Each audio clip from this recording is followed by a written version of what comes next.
Туркменские предприниматели впервые начали разводить страусов в Этрапе Акбугдая Халского вилаята. Страусиная ферма была основана во второй половине минувшего года. Главной целью фермы является производство импортозамещающей продукции. Изначально на ферму привезли около сотни африканских страусов из Турецкой республики. Африканские страусы хорошо выдерживают жару, что позволяет им быстро адаптироваться к климату Туркменистана. Мясо этих птиц богато микроэлементами и белками. Перья самца страуса в основном бывают черного цвета, а цвет перьев самки – коричневато-серого. Вес африканского страуса варьируется от 100 до 160 килограммов, а рост достигает 3 метров. На ферме страусов кормят дважды в день, преимущественно кукурузой, ячменем и соей, выращиваемыми в Туркменистане.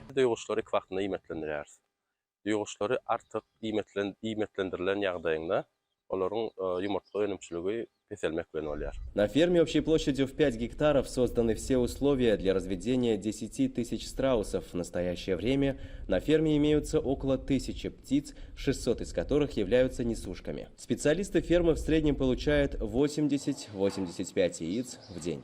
На данный момент число страусят, вылупившихся в инкубаторе, превышает 400. Для вылупления одного страусенка требуется от 39 до 41 дня.